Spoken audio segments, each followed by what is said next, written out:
All right, so right off the bat, I lied. This was supposed to be a video where there was 10 trades in one day for your dynasty teams. Or my dynasty teams, not your dynasty teams. I tried to make 10 trades in one day. We got to about 9 o'clock that night, and there were some honeydew things that I forgot to do. So we only got to 7. But still 7 trades for dynasty leagues in a single day is a lot. So what I plan to do here is break down all 7 trades. And I'll have to be honest, it was not as easy to do as I thought. I was like, hey, I'm a guy that loves to make trades. I can easily make 10 trades in one day. It was 7, we know. But I thought it was going to be easy to. No, it was not. Because knowing that I had to get these trades done maybe allowed me to compromise on what I would normally do. See, normally I would play a little bit more hardball. Normally I'd be trying to get a little more out of some of these deals, but I wasn't able to do that. However, I still think overall I managed to take most of my teams and make them a little bit better than they were before. So let's go ahead and look at it, and let's look at all of these deals that I made. Now, I documented this entire thing on Twitter. The entire thing. So if you want to go on there and you want to see all of my trades that I made, you can hop on there and see all the trades that I made. All right. So very first one, I ended up receiving Zamir White, and I gave up Drew Lock in a 2025 second. Now, this team, this past year, I was in 6th. Seventh. I had the 106. So I was in 7th place. So at the very least, I think I'm going to be a mid-range team, but I think I'm going to be better than that. I was missing some quarterbacks due to injury. So I think I'm going to be in better shape in 2024. Plus my team, once it finally got rolling, a lot of these receivers got better. I made some other trades. I think it's a pretty solid team. So we're looking at a mid to late 2025 second. Now, I heard a lot of people say, why are you making a deal for a running back pre-draft? Well, one, if I try to make this deal post-draft, all of a sudden it's going to be a lot more expensive because people are going to know pretty much that Zamir White's going to be the main guy. I think Alexander Madison will be involved, but it's going to be mostly the Zamir White show. 2, it's a 2025 second. This is not a 24 second. This is a 25 second. That's a long time away in a class where it's not that great. To reacquire a mid to late 25 second is not hard. But if I can take the upside of a guy that I think could be a top 5 running back, top 15 running back in this year, I think I would, if I could only get 1 year of a top 15 running back, I would easily give a second all day long. And look, Drew Lock, while I like having backup quarterbacks, I do think that there's value in that in Superflex leagues. It was a throw-in. Not a big deal to me. So overall, I was pretty happy with that deal. After each one, we did a poll as to what we thought of the deal, how I did. Now, just because I get an A or I get an F doesn't mean that the other person gets the opposite. 2 people could get an A on a deal if it's a deal that really makes sense for both of them. Overall, we can see most people thought I got a B on this deal. So I got a slightly better deal than average. 22% of people thought I got an A, 26% of people thought I got a C, and 6% of people thought I got a D or F. All right, trade number 2. This is one of the ones that I had the hardest time with. And one of the ones that I wish I might have been able to get a little bit more. But I ended up giving up Justin Herbert and a 2026 first on a team that I think is going to be a competing team, but it's 26. It's far away. Who knows what could happen by then? In return, I got Dak Prescott and I got Kyren Williams. Now, making a deal where I'm giving up Justin Herbert and acquiring Dak Prescott is basically 2 assets that are both a little depressed in value right now. I honestly think both of those guys are worth more than the community values them. Dak Prescott's been good basically every single year. Whenever he's on the field, he's putting up numbers. And I think it's overblown what's going on with Justin Herbert, the new coach. and the pass catching options, I'm not overly worried about it.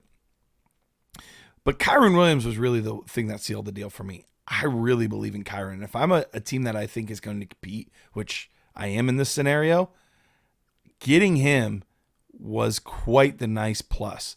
Because honestly, if we consider Dak and Justin Herbert close, which I obviously have Justin Herbert ahead, but I don't think it's drastically different. So if we consider them close, Kyren Williams to me is worth way more than a 26 first. So I think he more than bridges that gap between Dak Prescott and Justin Herbert. Overall, people didn't love this one as much. 31% of me gave a C, so pretty average, fair deal. 18% gave an A, 27% gave a B, 24%, so almost a quarter of you said D or F. I kind of lost that deal overall, according to the community. All right, let's go to the next one here. Trade number 3. Trade number 3 of the day. I acquired Kirk Cousins in a Superflex league with Scott Fishbowl scoring. So if you know anything about Scott Fishbowl scoring for quarterbacks, it is very severe. You lose points for sacks. You lose a lot of points for turnovers and even incompletion. So you want a guy that's going to complete the ball a lot. Kirk Cousins is that type of guy. I gave up. Now, this is also a Devy league. So I gave up Terry McLaurin, Cole Kmet, and 206. Now, the 206 is going to be a Devy pick or a rookie pick. So it can be either one. So it gains a little more value than the traditional Devy 206. But still, for me, overall, none of those assets are game breakers for me.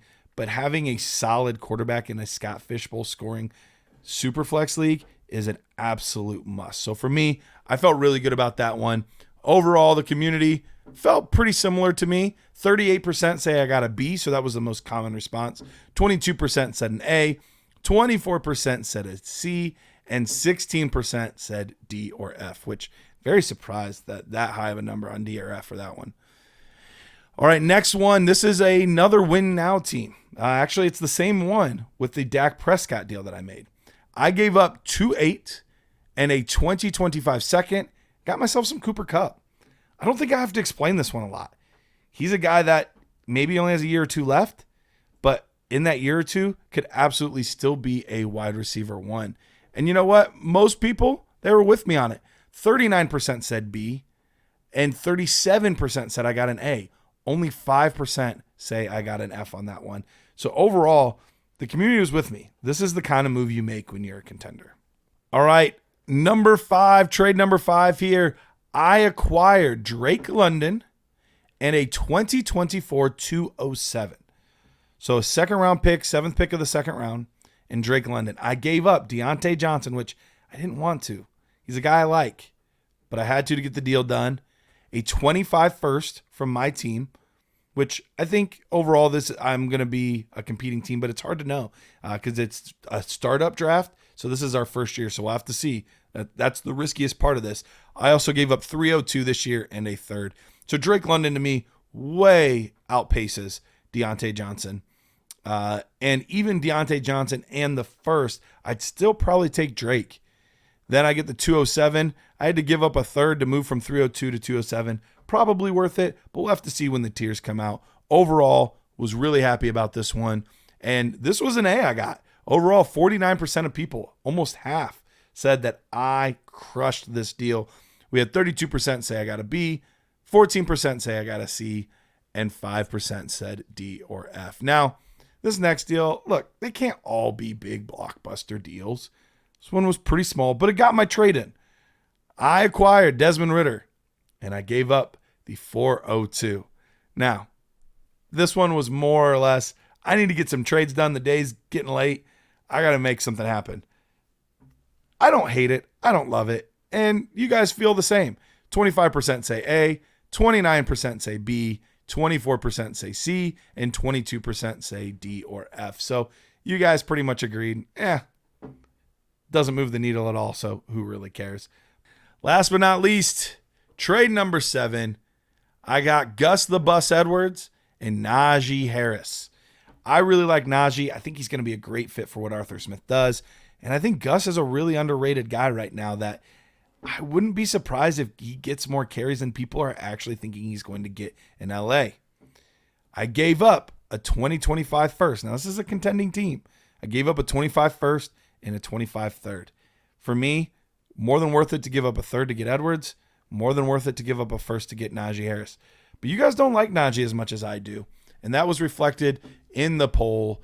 35% of you said C, 25% of you said it was a B, 17% said A, and 23% said a D or F. So that is my adventure, making 7 trades, not 10, I wish it was 10, but 7 trades in one day. Leave a comment below. What do you think was my best trade? What do you think was my worst trade of all of these deals on my massive day of 10, actually 7 trades?